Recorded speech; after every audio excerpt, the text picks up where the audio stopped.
عن ابي هريره رضي الله تعالى عنه قال قال رسول الله صلى الله عليه وسلم اياكم والظن فان الظن اكذب الحديث رواه البخاري ومسلم.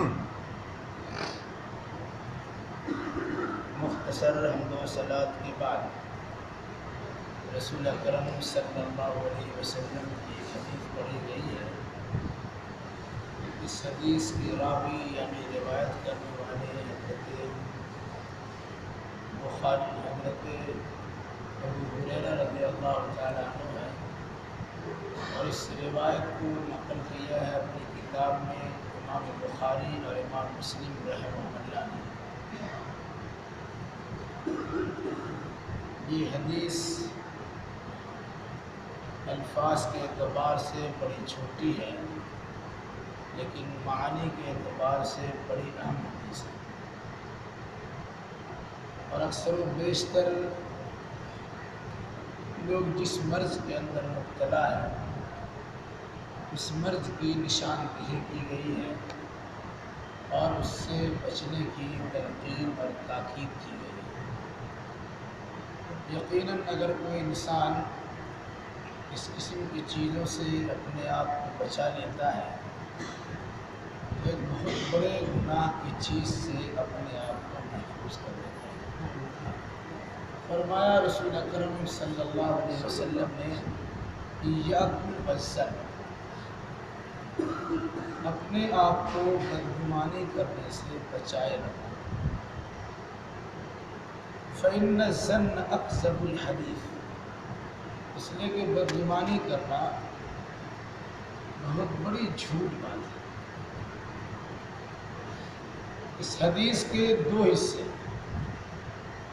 ایک حصے میں کہا گیا ایاکم والظن، بدگمانی کرنے سے بچو، اور دوسرے حصے میں کہا گیا فإن الظن أكذب الحديث، بدگمانی کرنا بہت بڑا جھوٹ ہوتا ہے. بدگمانی کیا چیز ہے؟ بد مطلب برا، گمانی کے مطلب کسی کے بارے میں سوچنا، خیال کرنا. اس کے بالمقابل حسن ظن بولا جاتا ہے، اچھا گمان. ایک انسان کسی آدمی کو کسی حالت میں دیکھتا ہے،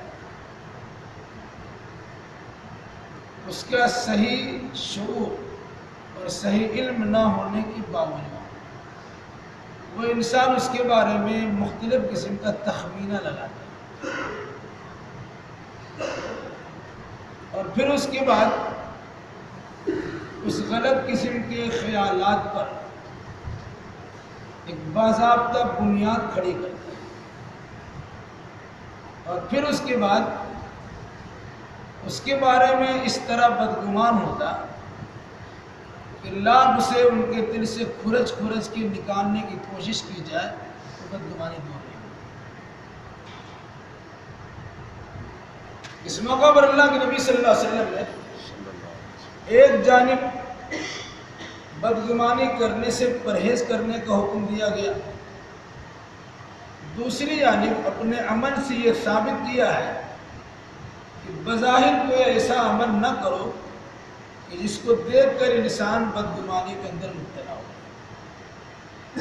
ورنہ شیطان جو انسان کے رگوں میں خون کی طرح دوڑ رہا ہوتا ہے وہ ان کے ماتحت و افراد کے ذریعے سے اپنے قابل احترام شخصیت کو بھی مجروح قرار دیتا ہے. اس حدیث کو یاد رکھیے گا، ایاکم والظن، بدگمانی کرنے سے بچو. فإن الظن أكذب الحدیث، کیونکہ بدگمانی کرنا سب سے بڑا جھوٹ ہے. ایک حدیث اس میں اور شامل ہے. رسول اکرم صلی اللہ علیہ وسلم مسجد میں اور وہ بھی اعتکاف میں بعض گھریلو مسائل سے متعلق گفتگو کرنے کے لیے آپ کی بیوی مسجد میں تشریف لائی. بات چیت ہو گئی، رات دیر ہو گئی. اللہ کے نبی صلی اللہ علیہ وسلم مسجد سے نکلے اور اپنی بیوی کو گھر پہنچانے آئے. راستے میں دو انصاری صحابی سے ملاقات، اللہ کے نبی صلی اللہ علیہ وسلم نے ان دونوں کو بلایا جا رہا اور بلا کہا یہ میری بیوی ہے، مجھ سے گھریلو مسئلے میں گفتگو کرنے آئی تھی اور میں گھر پہنچانے جا رہا ہوں۔ وہ دونوں صحابی سٹ بٹا گئے، آخر ایسا کیوں بولتے ہیں؟ مگر یا رسول اللہ اس کسی میں کوئی بات نہیں ہے۔ کہا نہیں سنو، ان الشیطان یجری من الانسان مجری الدم، جس طرح انسان کے رگ میں خون دوڑتا ہے اسی طرح انسان کے اندر شیطان بھی دوڑتا ہے۔ اگر ابھی اپنا مسئلہ میں تمہارے سامنے کلیئر نہیں کرتا، کچھ دور جا کے دوسرے آدمی سے کہتے کہ نبی صاحب کو دیکھا تھا رات میں ایک عورت سے بات کرتے ہیں، تو میری ساری کوششیں برباد ہو جاتی۔ تمہاری ایک بات جو گمان کی بنیاد پر زبان سے نکلتی لوگ اس کو گرہ لگا لیتے اور میری ساری کوششوں پر پانی پھیر دیتے۔ اس مناسبت سے میں نے اس کو صاف کیا۔ اس حدیث نے ہمیں کیا تاثر ہے؟ ایک عام انسان کے بارے میں زیادہ بدگمان نہیں ہو، اس کے بارے میں اس کو سوچنے کی ضرورت ہی نہیں، لیکن جو انسان عزت دار ہوتا ہے شیطان اس کی عزت کی نیلامی کے لیے اس قسم کے حربے استعمال کرتا ہے۔ اور بدقسمتی یہ ہوتی ہے کہ جو انسان اس کے ارد گرد رہتے ہیں، جو ان کے حکموں پہ چلنے والے ہوں، جو ان کے اشارے آبرو کا خیال رکھتے ہیں، ایسے ہی انسان کو ایسا بدگمان بنا دیتا ہے کہ اللہ انہیں سمجھانے کی کوشش کی، سمجھنے کے لیے کیا۔ اس مناسبت سے اللہ کے نبی صلی اللہ علیہ وسلم کی حدیث بنیادی احادیث میں سے ایک حدیث ہے جس میں حکم دیا گیا ایاکم والظن، بدگمانی کرنے سے بچو۔ کیوں؟ کہ بدگمانی بہت بڑا جھوٹ ہے۔ ایک انسان کے بارے میں اچھا گمان بہت دنوں تک نہیں رکھتا ہے، نماز روزہ کا پابند ہوگا،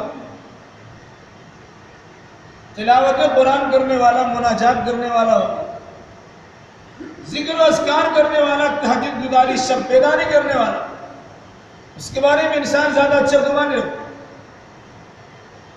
اس کے بالمقابل